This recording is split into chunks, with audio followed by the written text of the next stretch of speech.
Israel में भी नियंत्रण की सबसे बड़ी लड़ाई पूर्वी जेरूसलम को लेकर है, क्योंकि यह इलाका ईसाई, इस्लाम और यहूदी तीनों धर्मों के लिए अहम है। तो सोचिए, यहां पर तीन धर्म का ये जो छोटा सा क्षेत्र है, यहां से तीन धर्मों की उत्पत्ति हुई है। दुनिया के तीन सबसे बड़े धर्म कह सकते हैं आप इन्हें, हिंदुत्व को अगर हम छोड़ दें।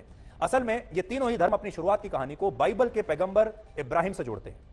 ईसाई धर्म के लोगों का जुड़ाव इस क्षेत्र से इसलिए है क्योंकि उनका मानना है कि यह वही जगह है जहां कलवारी की पहाड़ी पर ईसा मसीह को सूली पर चढ़ाया गया।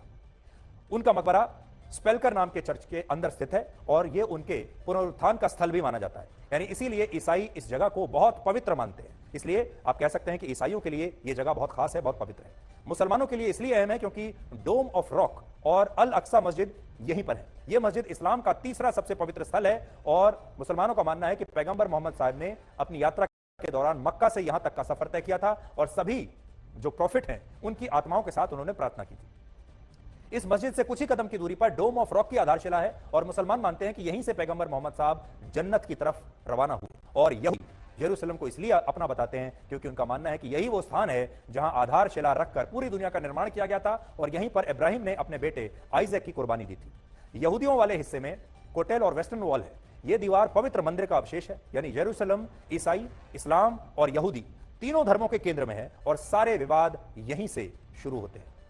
ईसाई धर्म के संस्थापक ईसा मसीह का जन्म यहूदी परिवार में हुआ था, लेकिन जब उन्होंने ईसाई धर्म का प्रचार प्रसार किया तो यहूदियों ने ही उन्हें सूली पर लटका दिया था। इसलिए ईसाई धर्म के लोग यहूदियों से नफरत करते थे। तो ये एक पुराना इतिहास है इस जगह का।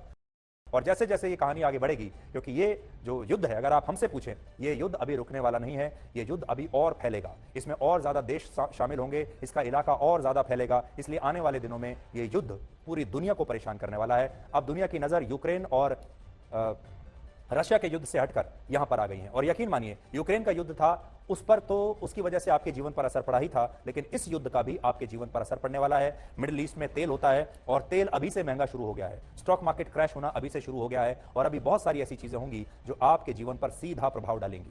तो एक तो वो है जो आपके आम रोजमर्रा के जीवन पर प्रभाव होगा, और दूसरा ये युद्ध अलग है। ये युद्ध धर्म युद्ध है, इसलिए भी ये पूरी दुनिया को दो हिस्सों में ब्लैक एंड व्हाइट की तरह बांट देगा। और इसमें ये जो इलाका है, जैसा हमने आपको बताया, एक दो नहीं बल्कि तीन धर्म जो हैं वो इसमें शामिल है। 7